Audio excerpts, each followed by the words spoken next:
Get ready to hear the truth about America on a show that's not immune to the facts with your host, Dan Bongino. All right, welcome to the Dan Bongino Show. Producer Joe, how are you today? What is happening, Daniel? What is happening? It's out of control. It's out of control. But you really do have to learn, folks, and I think a lot of you who listen to my show have already figured this out. You have to learn to interpret what you see on TV these days. Yeah. I have some clips, one from Sarah Carter. I'm also going to get into some stuff. Devin Nunes, the Republican congressman from California, has been on the news saying lately, and you have to translate what they're talking about. There's been some real tier one level important stuff coming out lately, and we are right at the cusp, so you know, in the giant arc of the Spygate story. Folks, it's coming to an end. So for those of you who love it, you may be a little sad. For those of you who hate it, you're probably a little happy. For those of you who hate what happened but are intrigued by the story, the story arc is coming to a close, and we can finally start to put some big pieces together and some holes that we're missing. And don't worry about us, folks. We'll find something to talk about. Oh, yeah, believe me, there is more. Trust me, we survived for 2 years, but there's some real holes I'm getting filled in here. So I got a big show for you today. I also want to address something that happened on Kavanaugh and the real strategy here that I don't want any of you to miss. All right, today's show brought to you by my humble opinion. Listen, nobody wants to talk about draws, right? I'm not talking about drawers like open and close the drawers. I'm talking about drawers. Underwear. Nobody wants to talk about underwear. Tidy whities! See, I'm not a tidy whities guy. But Pair of Thieves has the most comfortable. They sent me a sample of this stuff, and I called up the company, May, and I was like, May, I deal with her with the advertisers. I'm like, I want them as a sponsor ASAP because I live in Florida, and comfortable drawers are the only way to go, folks. I'm sorry.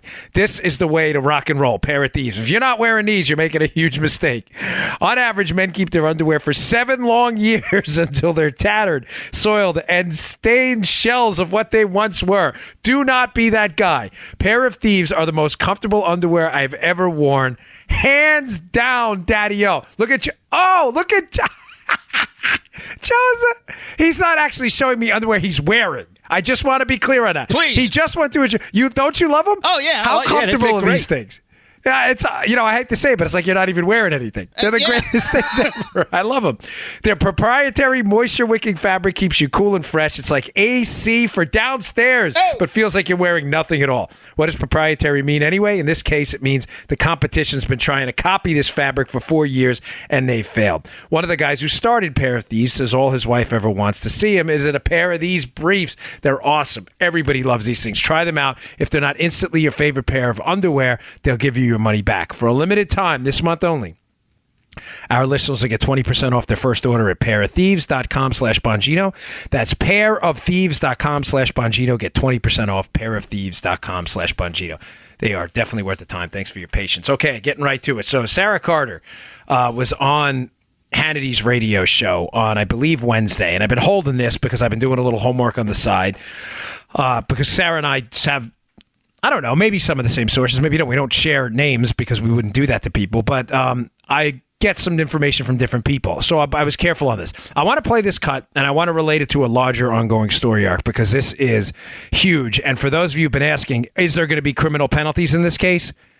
This cut may answer your questions. I'm hearing it even gets worse than this, that there potentially is out there, if you will, 2 sets of record among the upper echelon of the FBI, one that was real and one that was made for appearances. Is there any truth to this? Absolutely, Sean. I think that right now, especially with the number of sources that I've been speaking with, as well as some others, that there is evidence indicating that the FBI had separate sets of books. And if that is the case, I mean, it certainly appears that this, as Greg has already stated over and over again, that there could be and there will be criminal charges pressed against people. Now, I've been telling you to take it easy forever when it comes to certain people at the DOJ. I get it. I get people are upset with Sessions. I'm not going to go into that whole thing again. I understand. But and things are not going as fast as we'd like them. But stop believing whoever's telling you that there's nothing going on behind the scenes. Ladies and gentlemen, there is something going on behind the scenes. We found out recently that a grand jury has been impaneled and is looking into the deputy director, the former deputy director, Andy McCabe, who had a central role in all of this. Now, This is something I caught wind of a little while back, but Sarah's an investigative reporter who does a great job with fantastic resources. I am not. I have I'm a conservative content producer. I have some sources on stuff, but this is interesting, where there are two sets of books. Now, is it starting to come together for you now? Oh. Do you remember a few weeks ago when I said that the declassification moment that we've now seen is going to be key because we're going to see a couple things, folks, and this is what's going to matter. We're going to see a set of investigative interviews, 302s, investigative summaries of the FBI's interviews with Bruce Orr from the DOJ, who was keeping contact with Christopher Steele and had a deep perspective of all of what was going on, right? We're also going to see what was in the FISA warrant. So when she says two sets of books, I don't think she literally means like marble notebook scribbled out official and then unofficial. I think what she's getting at, and I could be wrong, I haven't coordinated this messaging with Sarah at all or anything like that. She has her own operation going on at sarahacarter.com, which is a really cool website, by the way. I believe what she may be hinting at here is that the FBI kept ongoing records of their communications with Bruce Orr vis-a-vis, Christopher Steele vis-a-vis Bruce Orr at the Department of Justice. Whoa, Nelly! Yeah, you're darn right. But that information did not then make it into the FISA warrants. Now, this is why the text messages are going to be critical, and this is why Devin Nunes keeps coming out on the news. I'll tie this up for you. Don't worry if you're getting a little confused here. This is why Devin Nunes keeps coming out on the news and saying, listen, there are things that haven't been disclosed yet that I think are going to blow people's minds. Now, one of the defenses I believe the Bureau has had up to this point is, well, we may have had suspicions that Carter Page was a Russian agent because of this, this, and this, but, what if the 302s and accompanying texts say the exact opposite? Let me paint for you a hypothetical to make this thing make sense, right? You have one set of materials being presented to the FISA court that hinges on one critical factor to be able to spy on the Trump team. It hinges around the fact that you must show, Joseph, that Carter Page is, in fact, an agent of the Russian government in violation of U.S. law. All right. Okay? Mm-hmm. You have to establish this information to spy. What if in another set of text messages where you're talking to each other back and forth, so you're not going to be able to claim anymore plausible deniability? I didn't know. Remember, Donald Trump has declassified the text messages. I went into what's going on yesterday. If you missed yesterday's show, please catch up on it. With the text messages, how they were after hours. These guys were too lazy to get on their FBI computers and were transmitting likely, at a minimum, sensitive information over unclassed devices after hours to all be the guys who were like the briefers, right? Mm-hmm. That was yesterday's show. But what if in those text messages, right, they talk about the information that is in those 302s, that the FBI debriefs of Bruce Orr, and in those FBI 302s, and in exchanges in the text, they acknowledge that Carter Page may not, in fact, be a Russian agent. Ladies and gentlemen, this is the hardest thing to understand and the simplest thing to understand at the same time. 302s, FISAs, all the stuff. All you need to know is this. When she says two sets of books, Sarah Carter, and her sources are great, I don't think she's literally talking about two sets of books. I think what she's talking about here is she's talking about FBI folks off the record saying one thing. Hey, Carter Page is probably not a Russian spy. This is likely a ruse, right, Joe? You tracking me? Oh, yes, tracking. But in the FISA warrants, when they have to go and swear in front of a judge and put their right hand up like I'm doing now to producer Joe, yep, they're swearing to the judge what they're telling you is true. Folks, this is a huge deal. Now, I'm going to get to the Nunes stuff in a minute because I was having a bit of a hard time, hence the reason I haven't addressed it yet, deciphering some of the stuff he's been talking about on the news. But I just want to finish off with Sarah Carter's hit here and get to a little more of this, and then we'll move on to that. I think I've been able to get the Nunes translator out, but play the rest of Carter. Well, wait a minute. So in other words, they're saying one thing publicly, but the real story, the real set of books is held privately among how many people are we talking about and how high up in the echelon of the DOJ FBI? I think there are quite a few people, especially higher ups. I will not name names until all of the evidence is out there, but there were certain people above Peter Strzok and above Lisa Page that were aware of this. I also believe that there are people within the FBI that have actually turned on their former employers and are possibly even testifying and reporting what happened inside the FBI to both the Inspector General and possibly even a grand jury. Oh, boy. Joe, that's going to hurt, buddy, isn't it? We might leave a mark, babe. To the grand jury we already know exists. Again, I've been telling you guys for a while, based on solid information, not fairy tale-like stuff, that there are things going on behind the scenes. We now know there is a grand jury. We know that because it was leaked to the Washington Post and other newspapers, that this grand jury is looking into this. But there's a couple interesting tidbits in there, right? First, Sarah kind of gives it away a little bit. She says there are people above Peter Strzok who may have known about these two sets of books. And again, just to be clear, we're talking about the FBI saying one thing off the record. Carter Page isn't a Russian spy. And then on the record in the FISA court saying, holy Moses, Carter Page is definitely a Russian spy. Folks, morally, ethically awful, but we may be looking at potential crimes here. Let's be candid. But what she said is very telling. And again, if you know how to read the tea leaves here, you'll see where she goes with this. She says there are people above Peter Strzok, Joe, who may have known about this. Well, Joe, Peter Strzok was in the FBI, was about at the 5 or 6 level. I mean, I'm trying to put numbers. It's difficult to categorize because there's laterals too. There's people who are laterally equivalent in rank. But there are very few people above Peter Strzok. Peter Strzok was the lead investigator in the Trump case and in the Clinton case before he got the boot in the Trump case, right?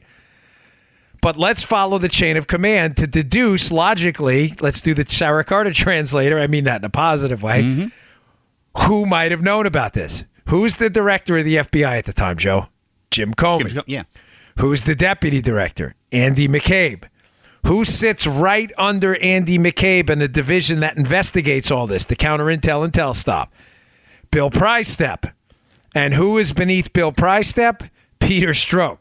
So what I'm telling you folks is Carter, by the process of elimination here, has told us who her source at least believes was intimately involved in the keeping of two separate sets of, quote, books on this case, which could be potentially devastating. Can you imagine if holier than thou, phony fraud Jim Comey, the entire time, Joe, was swearing that this investigation they had into Trump was legitimate while simultaneously texting his inner circle that the whole thing was a steaming pile of flaming horse manure. Dude. You see where I'm going with this, right? Sarah's great, but if she says the people were involved were probably above Peter Strzok, then that narrows it down to Comey, McCabe, and Prystep. We're about to find out who stroked Don.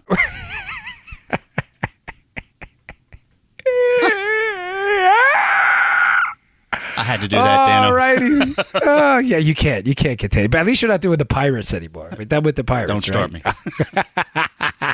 You get where I'm going with this? This is a massive scam. That was a huge revelation on Wednesday. Again, the only reason I kind of held it for a day or two is not Sarah. Again, her sources are great. It's just I wanted to make sure I could reasonably explain it to you and be comfortable knowing that there's other stuff going on. Now, here's the other angle to it that I was kind of holding.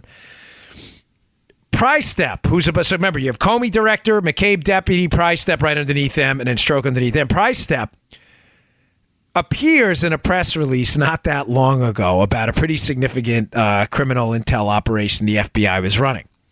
What does that have to do with anything?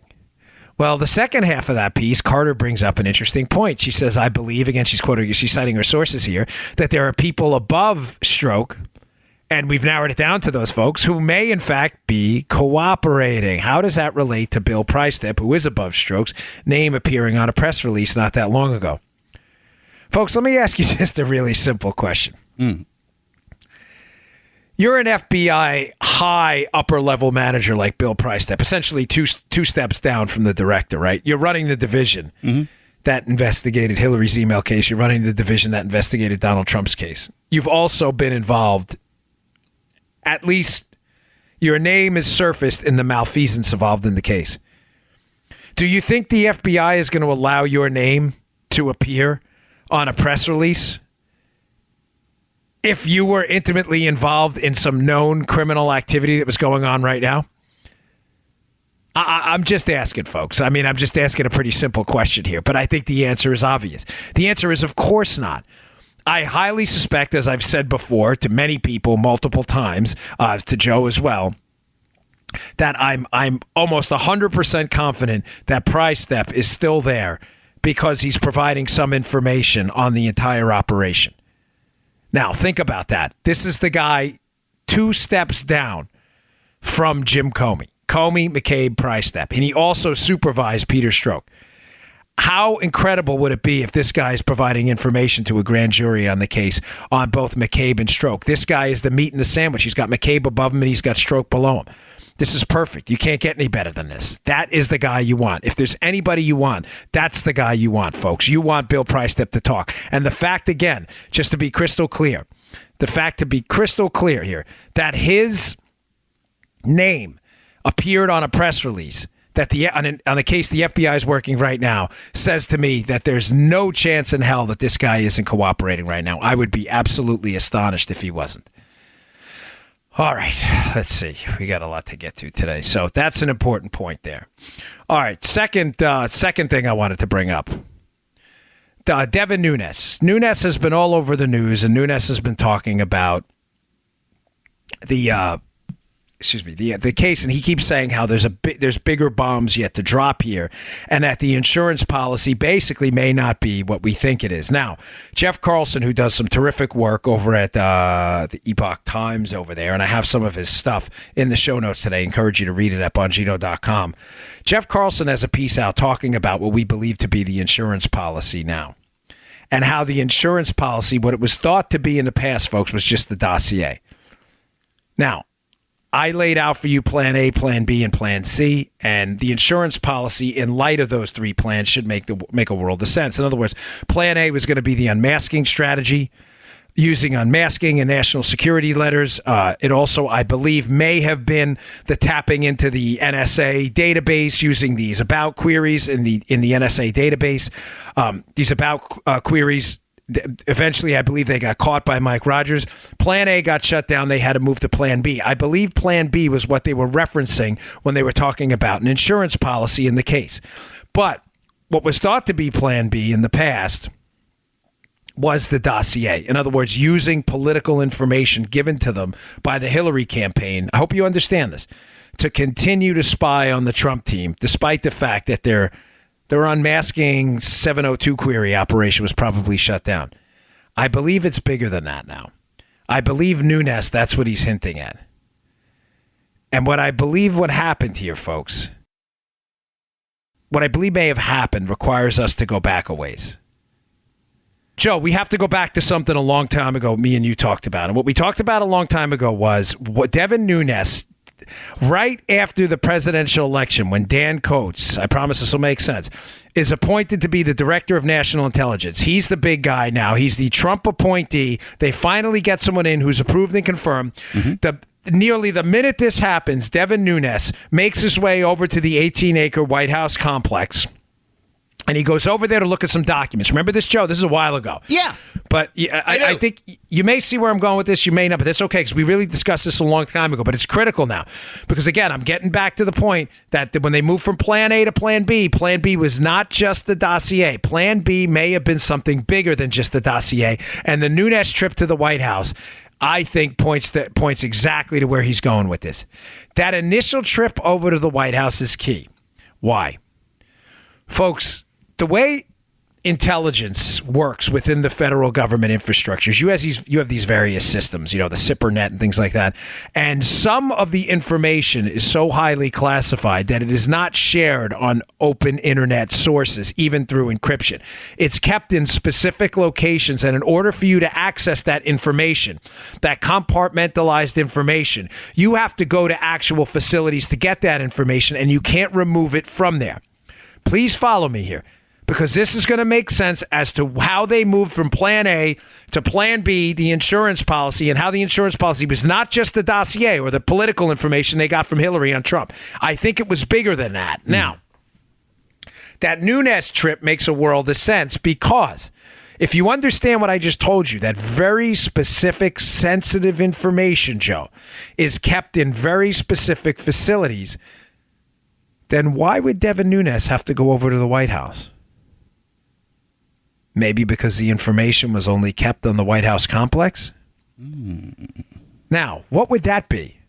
What kind of information, Joe, would only be kept on the White House complex, not emailable, not over encrypted traffic? It's not at any other location. It's kept cataloged and categorized at one location where Now, the Democrats, keep in mind, call this the midnight run. They think he was going over to the White House to coordinate this with Trump because they're stupid and they're liars. They know it's not the case. They're just making this up. The midnight run. They're making it up. The reason Nunes went over there, folks, is probably because this was information briefed to Obama. Now, remember, the one big hook we have yet to put together. This is why I told you at the beginning of the show, the loop is starting to close.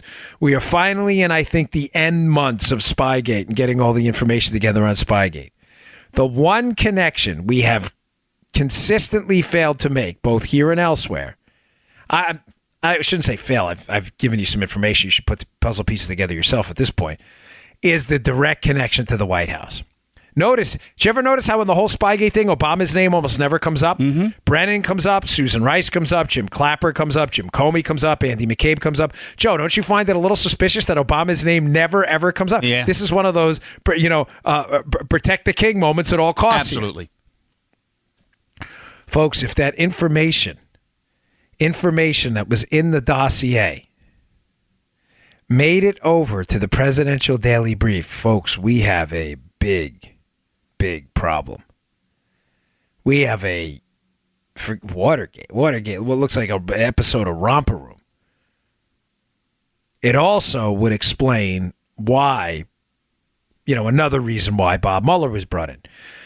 Remember, one of the top DOJ officials, Department of Justice officials, who would be involved in the vetting of information and the verifying of information used to be brought in front of the FISA court, is an individual by the name of John Carlin.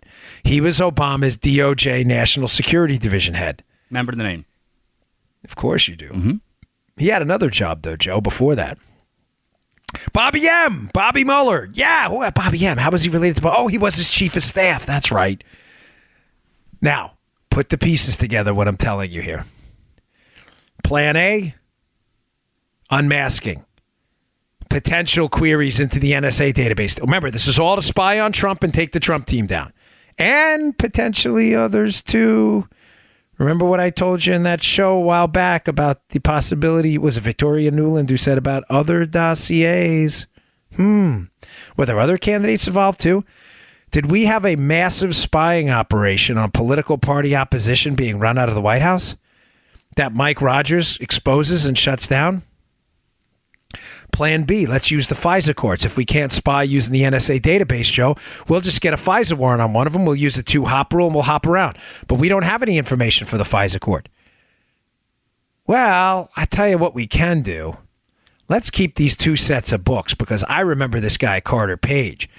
My name's Peter Strzok, Andy McCabe. Didn't this guy, Carter Page, working on a Trump team, didn't we have some communications with him a while ago? Yeah, but he was helping us in the Russia case. All right, let's keep that off this set of books. And let's talk about that stuff on text messages and on these internal reports behind the scenes. But let's not tell the FISA court about that. Oh, okay, that's a good idea. Also, the Department of Justice is going to have to vet a lot of this information. But don't worry, we got Carlin over there at DOJ, National Security Division, right? The dossier becomes point number 2. It becomes this plan B number 2 where they bedrock the whole thing around. You say, well, Dan, how is this not the insurance policy? Well, Carlson at the markets, at the Epoch Times, he moved over there, has an interesting theory there. He has a theory that the insurance policy, and I think based on the information he presents, he's a fantastic writer, he may be onto something, that the insurance policy, Joe, may have been the intelligence community assessment that was issued at the end of the year after the election. Remember the intelligence community assessment, Joe? 17 intel agencies have determined that the Russians... Thank you. That may have been, and the dossier may have been a component of that. This may have been a larger storyline than just about the dossier. The insurance policy policy, Joe, was going to be a concerted effort to corrupt our intel agencies into issuing this joint statement to discredit the election almost immediately before Trump even swears into office. This may be bigger than just the dossier and Oppo research on Trump, folks.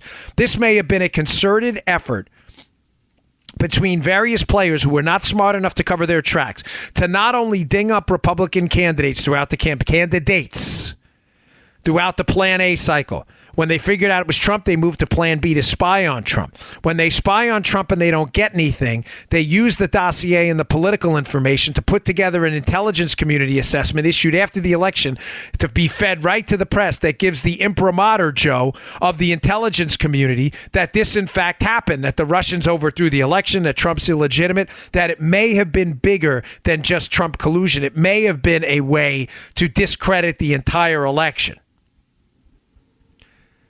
Now, again, what does this have to do with Devin Nunes taking a stroll over to the White House? Conveniently, ladies and gentlemen, right after Trump appoints a DNI, and he's confirmed Dan Coates to be the Director of National Intelligence. One, Coates probably had some role in allowing Nunes to see the information. What I believe Nunes may have been looking at over there is he may have been looking at information contained in the presidential daily brief. Now, I'm repeating myself because I never told you why this is so damaging outside of the obvious. Number one, Joe, is it directly fish hooks in Barack Obama himself. What is Obama going to say? Joe, the president's daily brief is, do you think the president's daily brief is called the president's daily brief because it's used in the Supreme Court? It's used to brief the president. Dude, you're a genius. You are. I don't know what you're doing in that morning show in the morning, taking cognitive enhancers or fish oil or what. You're clearly a genius. So you don't think it's used. It's not called the Congressional Daily Brief, right? No. It's the President's Daily Brief. Bingo. It's going to be pretty hard, folks, if information that appeared in the dossier that originated from Hillary Clinton's camp, that was paid political research, made it into the White House. Because number one, it implicates Obama. But number two, there's a bigger story here. Yes, the obvious one is it implicates Obama. It's called the PDB. The second story is the Nunes translator here.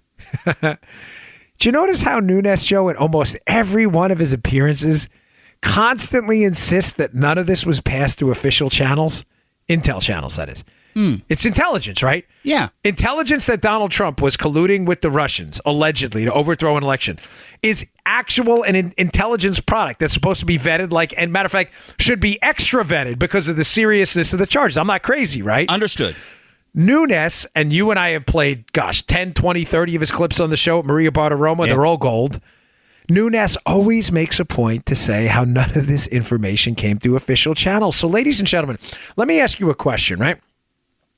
Because I worked in the White House for 5 years. Now, granted, I did not put together the presidential daily brief, but I know exactly who goes in and how it happens, okay?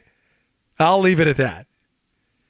Joe, do you think, just a wild guess here, I'm asking you to posit here, do you think the president's daily brief that the Central Intelligence Agency, when it's done right, probably puts forth its best effort to make sure what they're briefing the president is in fact true? Just a guess. Yeah, I'll guess, yeah. Yeah, I mean, why would you think that? I mean, maybe because they don't want to be embarrassed and they don't want the president to start a nuclear war. Just a guess, Joe. You think that could be possible? They should want to do the right thing with the press, yeah. Okay, right. Yeah. So they have official channels of intelligence with multiple vetting procedures and stopgaps to make sure, Joe, I'll give you like an example. Like, Joe lives in near Severna Park, Maryland, where I used to live. There's a Chipotle down there. So if Joe was in the Chipotle and he hears a guy behind him, and the guy behind him is reading a comic book, and in the comic book they're talking about a nuclear war in the United States, do you think Joe should pass that directly to President Trump? Or you think Joe maybe would hand it off to the local police department, to the CIA, that would figure out pretty quickly by looking at the videotape that the guy was reading a comic book, not telling a narrative? Yeah. Do you think that's probably the way they handle this stuff, Joe? Yeah, I think that's what you should do, yeah. Safe guess, right? We can safely assume that, folks, the presidential daily brief is one of the most thoroughly vetted documents you will see in the federal government. I assure you. Is there speculation in there? Of course. There are degrees of certainty in there, but the information does not make it in there based on hearsay because of the potential that the commander-in-chief of the United States with the ability to literally, not figuratively, start a nuclear war tomorrow doesn't see stuff that they know is bogus or biased. Folks, what did Nunes see over there? When he went over to the White House complex, because remember, that information is there, Joe. You see where I was talking? Yeah, it's not. If you want to see, that is the key point in this. Why did Nunes have to go to the White House? Why didn't he go to the CIA? Don't let this small tidbit escape. I covered this months ago, but this is a critical component to now squaring the entire circle. Square the circle, make the edges fit. Now the case is finally coming together, and it ropes in Obama. Nunes's visit, I believe it was in March, over to the White House complex now makes all the sense in the world.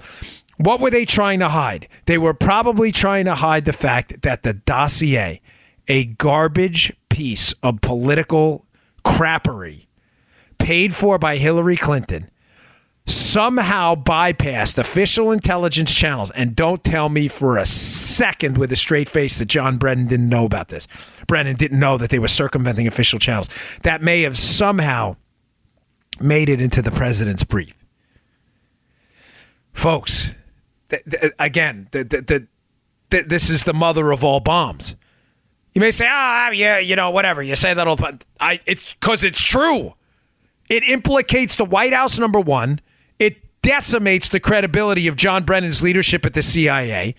And it speaks to the weaponization not only of specific entities, but of the White House itself. That's probably why Nunes went over there. Nothing else makes sense at this point.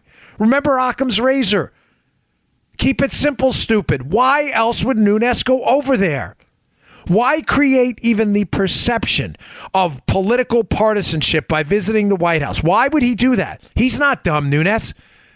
Because he wasn't trying to create a partisan game, a midnight run to meet with Trump. He was going to look at documents that were only available in those specific facilities right there. Why else would he wait till right after Dan Coats, Trump's nominee for the Director of National Intelligence position, was appointed? What else makes sense? The answer is nothing. Nothing else makes sense at this point. The Obama team had to know about this. There was clearly something in that. Now, to be clear where I'm speculating on this, to be fair to you, I no longer have any doubt that there was information in the PDB that was briefed to Obama that somebody was trying to hide. None. Because Nunes came out of that, and he gave a press conference afterwards, entirely freaked out, talking about how some of the information was not related to Russian hacking and appeared political. We have it, and I can pull it for Monday's show, but we've played it on this show before. I'm not going to ask you to search. Maybe I'll pull it for Monday. That'd be actually a good call. I got to remind myself to do that. If I forget, Joe, let me know.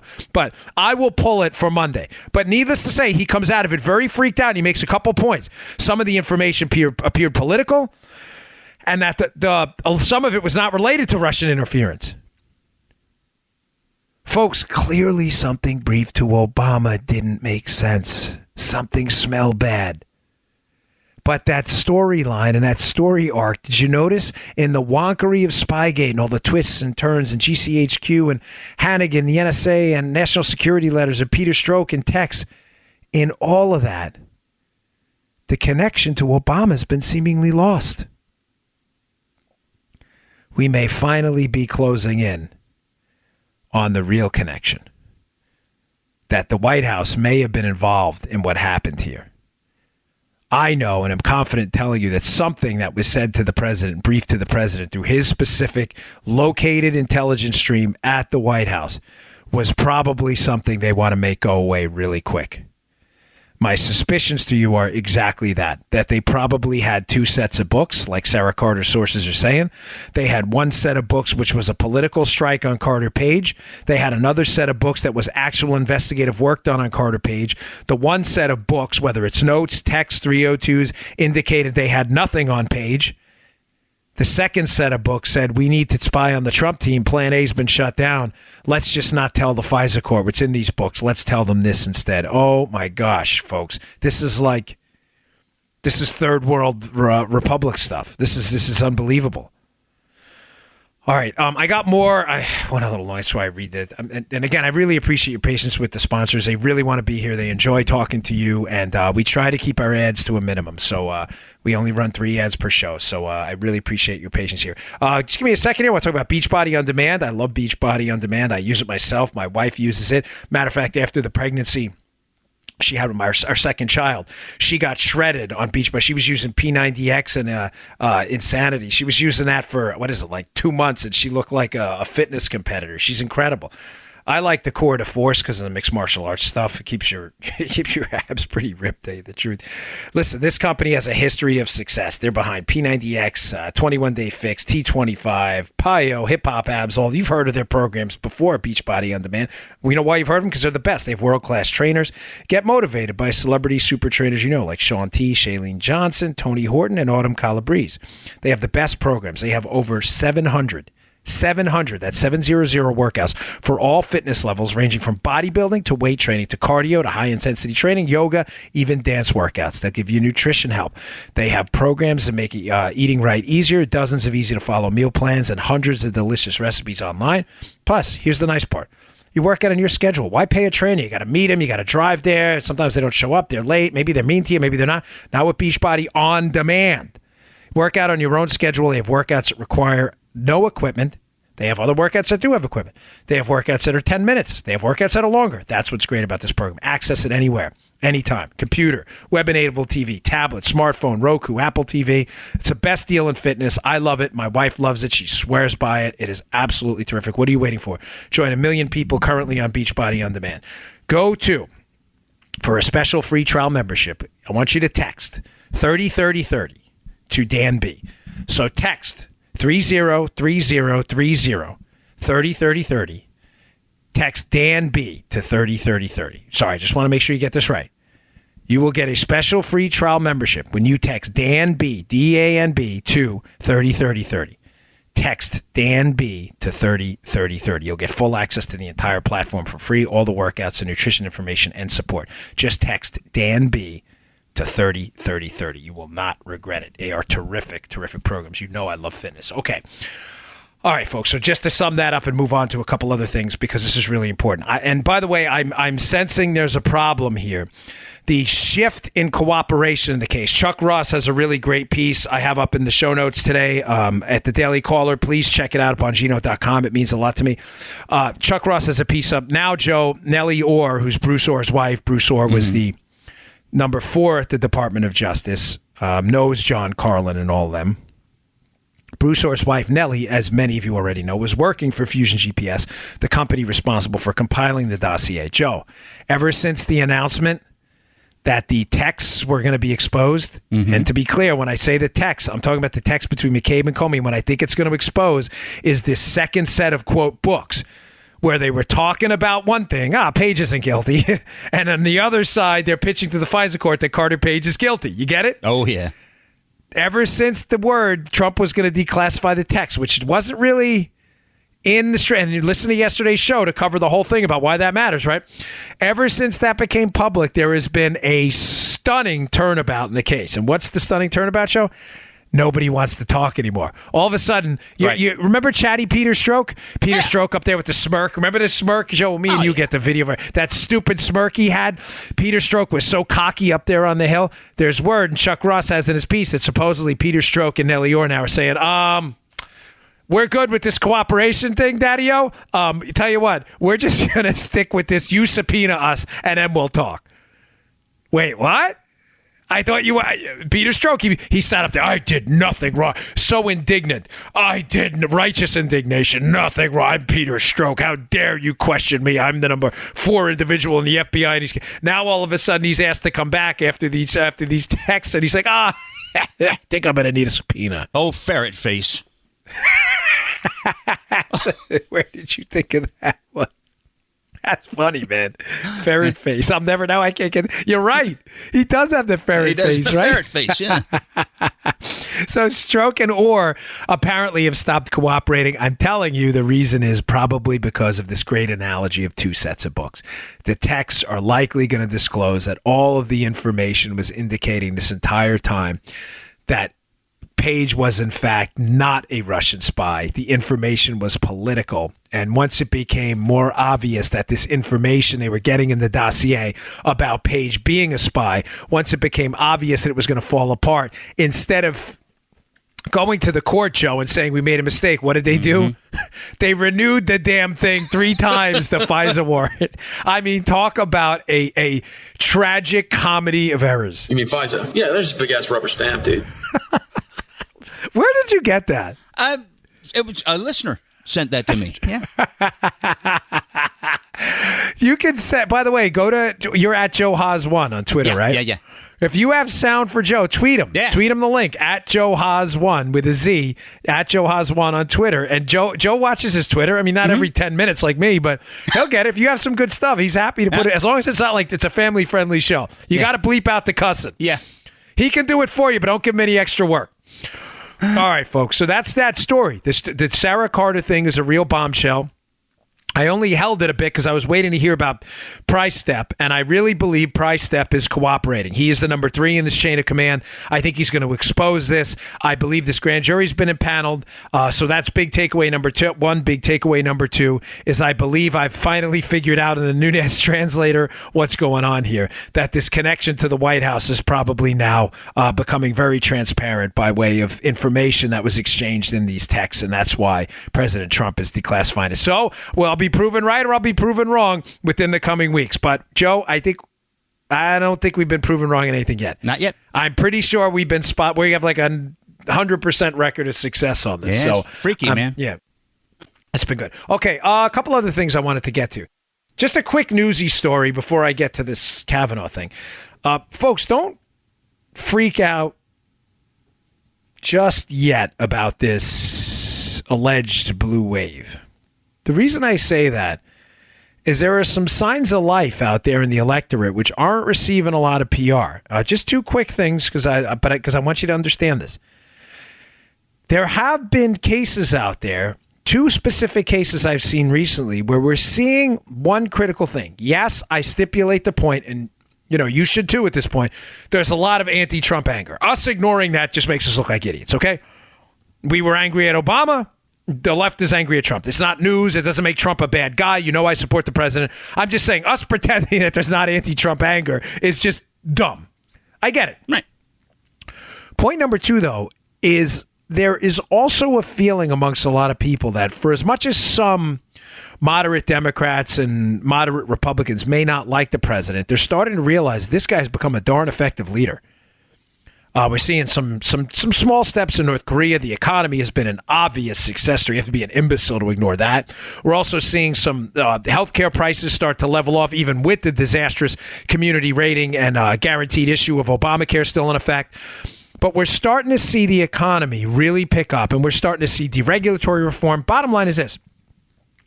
Takeaway number 2. 1, anti-Trump anger exists. Takeaway number 2 is candidates still matter. Joe, you're living through it right now. You bet. Who am I talking about? Who's running for governor of Maryland? You're talking about Larry Hogan running against Ben Jealous. Yeah. Now listen, I'm not really a Hogan guy. I don't mean Larry's a nice guy. We've always been friends. Matter of fact, I wouldn't endorse Larry because it would hurt him. I should anti-endorse Larry, probably help him get elected. It doesn't. Larry doesn't need me. I don't need Larry. But I have to tell you, Larry Hogan has shown himself to be not really a strong conservative, but a skilled politician. Yeah. Ladies and gentlemen, I ran in Maryland. Maryland, Joe lives there now. Trust me when I tell you, nobody knows politics better than this cat. He is on this morning politics show, Joe, WCBM, every morning and has heard from every politician in Maryland for the last 30 years. Oh, you can bet. Joe, yeah. Maryland is probably the bluest state in the union. Yeah. It's not the biggest, but I would argue it's the bluest. I have a ton of data on that. They have a lot of government employees. The percentage of minority voters is very high. They tend to vote Democrat. Those are just the statistics, not my opinion. Maryland is a very difficult blue state. So in a year where we're stipulating the fact that anti-Trump animus is at near peaks, at near psychotic levels, how is it that Larry Hogan, a Republican, is running for re-election against Ben Jealous, the former head of the NAACP, and the last poll I saw, he's up by like 16 points. Yeah, amazing. Hogan, not Jealous. Yeah. Folks, because candidates matter. Listen, he's not the strongest conservative in the world. Okay, let's just get over that. There's a couple issues he's been pretty awful on. But you have to be practical in Maryland. Do you want to save your state with Larry Hogan, or you want Ben Jealous in charge? Ben Jealous can't figure out how to pay anything. Bottom line is Hogan has figured out how to kind of parse the issues in a way where he can appeal to people on the other side. Candidates still matter. That's not the only one. There's a woman down in South Florida running in Ileana Roth-Lathan's district. She left Congress. She's going to leave, and now it's an open seat. This is a seat that went for Hillary Clinton by, I believe it was 19 points. Folks, this was a gimme for the Democrats. Large Hispanic population in the district. Again, it's not a secret. Minority voters tend to vote Democrat more than Republican. I wish that weren't the case, but it is. It is. Folks, this was a gimme. A gimme. The problem is the Democratic candidate who won the primary, Donna Shalala, has been awful. And the woman on the Republican side, I believe her name is Elvira Salazar. You've probably seen her on Fox once in a while. Has been killing it. She's been crushing it. And according to the latest polls, the thing's a dead heat. One poll that the Salazar campaign put out had her up by a few points. Folks, this is a district Hillary won by 19. Candidates still matter. I'm telling you this because I don't want you to give up in this. Forget it's over. The Democrats are all fired up. It's over. Get the heck to the voting booth and vote. One more. Did you hear about the Texas State Senate race? District Hillary Clinton won by 16. They just had a special election. Who won? The Republican. Oh! Folks, Charlie Baker, again, not the greatest conservative in the world. Republican governor of Massachusetts. Charlie Baker, latest polls, looks like he's up by double digits again. Folks, people will still split their ticket for good candidates. It happens. I'm just asking you to be patient, get out there, and use the 10-10-10 rule. Vote, take 10 friends with you. You don't want to take 10 friends with you? Email 10 friends. You don't want to email 10 friends? Call 10 friends. Heck, you don't want to call 10 friends? Send 10 Facebook messages, 10 tweets before Election Day about getting out to vote. We can stop this, so-called blue wave and make it a tidy bowl blue wave. But it's going to require you to get out. And I'm telling you, based on these 3 examples, 4 actually, if you include Baker, that candidates matter. Not everybody's going to be a diehard conservative, but they're better than what you're going to get. And even if we were to elect big-time rhinos in rhino districts and Democrat districts, at a minimum, Joe, at least we'll keep the committee chairmanships and not have to look at potential impeachment charges, which would destroy the Democrats. They would be horrified. It's important. All right. I want to finish up on this story because it's really important about Kavanaugh. There's a really good piece by, it's in the New York Post, by this guy Sorab. I always say his name wrong. I'm sorry. I'll put it in the New York Post. You can read it. I don't want to mispronounce his name. I don't want to disrespect him, but I pronounce it wrong sometimes. But it's a great piece about the real reason liberals are freaking out right now about Kavanaugh and why these charges that appeared at the last minute by this Miss Ford here, why this is probably not the end, Joe. They're freaking out, but there's a reason. All right, our final ad again. I always appreciate your patience, folks. Our next sponsor is, again, dealing with some heavy stuff here, but it's reality, and we got to confront it. Today's teenagers are dealing with bigger problems way sooner than when I was coming up in high school. It's true. I mean, and social media bullying's been horrible. With their phones and social media pressure, school shootings, bullying, suicide, and prescription medications given to everyone for everything equals record numbers of young people suffering from debilitating depression, anxiety, and trauma. These kids don't get out anymore, folks. They sit there online. They get battered online by their friends. I mean, you got bullied by 1 or 2 kids when we grew up, Joe. Now it's like the whole, school caves in on you with the social media. Most parents feel hopeless to do anything, but there is help available. Paradigm Treatment Centers can help you get your teen back and restore your family through their award-winning residential treatment program at one of their 6 California locations. Youth treatment has a long history of being compliance and punitive. That's the wrong approach. Rather than merely containing or shaping behaviors, Paradigm is committed to assisting teens and their families by addressing the deeper, more difficult issues that impact their lives. They're accredited by the Joint Commission, the gold standard for healthcare accreditation reputation, has the highest staff-to-teen ratio of any treatment center in the country. If your teen's struggling with depression, anxiety, emotional issues, trauma, social media bullying, or family issues, Paradigm can help. Even if they're not the right program for your family, they'll help you find the right place. Go to ParadigmMalibu.com. That's PARADIGM, ParadigmMalibu.com/Bongino. Spelled Paradigm, PARADIGM, Malibu, MALIBU.com/Bongino. They've got information there for you and a member ready to talk to someone. ParadigmMalibu.com/Bongino. And we'll get it up at my sponsor page on my website, ParadigmMalibu.com/Bongino. Okay. So Rab's piece is interesting because it mentions that they're panicking now for a reason, Joe. And it was a really elegant point that I think we should all note. I tweeted it out. I quoted a piece from it. Liberals are freaking out, Joe, because just about every victory that they've had over us in the culture wars and elsewhere has been won, not via popular opinion in the vote, but it's been won via the courts. Mm-hmm. Now, here it is. This is the quote, because this is very telling, and I want you to never forget this. The importance of liberals winning the court is critical because liberals do not have public opinion on their side. Public opinion is needed for what, Joe? To win elections. Right. Getting elections means getting your people in there in a republic that will enact your agenda.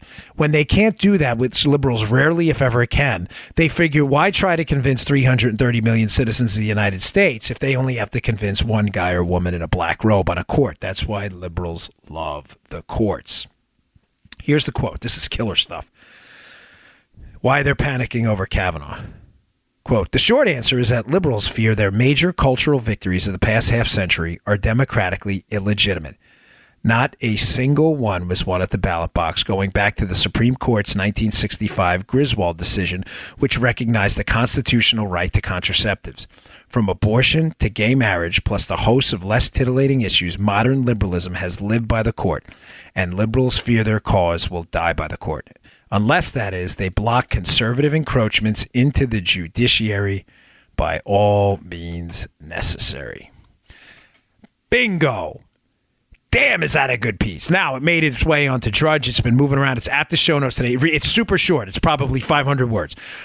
That was just, you can read that in a minute. Please read it, though, because you need to understand the fight we're in. I'm bringing this up because, folks, even after these very questionable charges, I think we can all agree at this point, against Kavanaugh. Yeah. Even if Dr. Ford does not appear by Monday, which I don't think she's going to do, and at that point, Kavanaugh with country has the right to move on. You were given your opportunity, you didn't take it. Don't be surprised if another Saturday night surprise shows up too. Joe, do you understand what Sorab's telling us in this piece? He's telling us this is the end for them. Sure. That once we get Kavanaugh on and we have originalists, people who interpret the law and the Constitution as it was written, not as they'd want it to be, right? What he's saying in this piece is that it's not going to get any better for them after that. Right. Now, I'm going to tell you what he really means by this. There is obviously Ruth Bader Ginsburg is getting old. I don't read into that anymore. I'm a Christian man at heart. I'm a sinner, but I don't wish ill on anyone. I'm just saying, as a matter of chronological time, Ruth Bader Ginsburg, who happens to be a liberal, is getting old. Ruth Bader Ginsburg is likely going to have to retire at some point from the Supreme Court. Democrats are not stupid. They see the economy turning around. They see what happened with Reagan. Remember, we might hit 4% growth this year. What did Reagan hit in 86? Was it 4, 6, and then he went up to 6 the next year? Democrats, Joe, this is what's going on in their melons. They see the writing on the wall that this economy may just be at the beginning of a massive growth spurt. That worries the hell out of them. You say, what do you mean worries them? Folks, take it to the bank, cash the check, spend the money, and invest it. I'm telling you, they are terrified that this economy may be at the beginning of the recovery, not at the end. Realizing that in the next election, if Trump wins again, and we have 6 more years of this, the likelihood of Ruth Bader Ginsburg retiring, obviously by a matter of simple chronological time, retiring by that point goes up dramatically every year.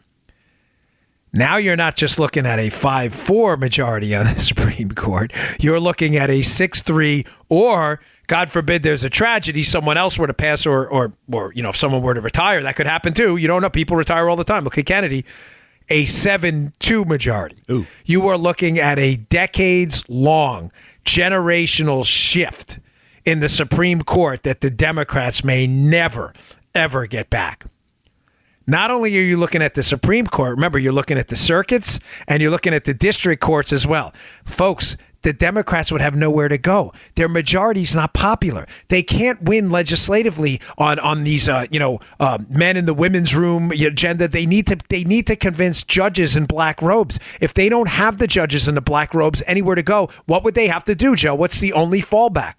The only fallback is to get people to vote for them, which they can't do. They don't have popular appeal on just about any of their social issue items. None.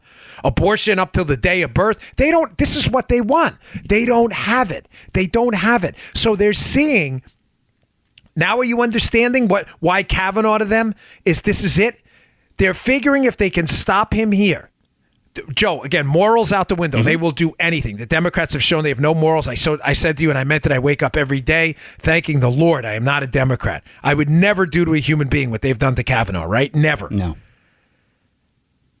Don't be surprised when this goes away with Miss Ford, if another charge surfaces. They will hold this thing open, this seat. They will stop Kavanaugh at all costs. I don't think they will, by the way. I think we're okay. I just want to be clear. I don't want to leave you in a bad note, especially on a Friday. I think we're okay because I think the Republicans now see what's going on. And Chuck Grassley, for all my beefs with the Republican senators, Grassley's done a masterful job of handling this. He's given Ms. Ford every opportunity to speak her mind, which was the right way to handle it, in my opinion. They're going to try to delay this thing and make it a campaign issue. And after the campaign, if that seat is still open, it will become, Joe, the 2020 referendum that the presidential candidate runs on. Because remember, if they can stop Kavanaugh, it's now, Joe, 4-4. It would be there'd be an empty 9th seat. Their whole thing, and liberals and activists, this will be the call. I should have mentioned this earlier. They're not just doing that to excite liberal voters. Hey, vote for us, and look, we'll flip the Supreme Court black the other way. Look at the dipsy-do flipperoo we picked. You get what I'm saying, Joe? Yeah. We'll keep this open throughout Trump's entire presidency. Yeah. Then we elect whoever, Elizabeth Warren, and we get a liberal, and it becomes, look at that, we just flipped it. Instead of going to the potential 7-2 conservative majority I just told you about if Trump wins re-election, right? But the smart liberals, keep in mind, I didn't say nice, I didn't say good liberal. I said the smart ones that have the money, from what I'm hearing, are marshaling all of their money behind this efforts. I'm talking about, some of the names. People with the big money. I'm not going to get into who they are, but you know who they are. They're marshaling the big money, Joe, behind this effort now, understanding fully what's at stake. And when I say the effort, I mean exactly what I just said. Keep Kavanaugh out no matter what you have to do to him and his family. Keep that seat open for 2 years. Get a liberal in there. And nail that liberal majority down on the courts forever. The liberal people with the money understand fully what's at stake, that if Trump wins re-election, it's over for them for decades. They are an avenue through the courts to get their agenda passed, having to convince one judge instead of 330 million Americans is over. And they know it. That was a fun show today. Yeah. I had a good time. Good week. Joe and I were dealing with little complications and some stuff, but I really enjoyed today's show. I hope you did too, folks. Thanks for another great week of listens. I really appreciate it. Again, I appreciate your patience with the spots. We try to keep them to a minimum. It's less than 1/10 of the show. So, but thank you very much, and thanks for all the emails. Please subscribe to my show. It's free on iTunes, SoundCloud, iHeartRadio. It helps us move up the charts, and it means the world to us. Thank you for everything. You're the best audience out there. Your feedback has been just priceless. Thank you so much. I'll talk to you all on Monday. See ya. You just heard the Dan Bongino Show. Get more of Dan online anytime at conservativereview.com. You can also get Dan's podcasts on iTunes or SoundCloud. And follow Dan on Twitter 24/7 at DBongino.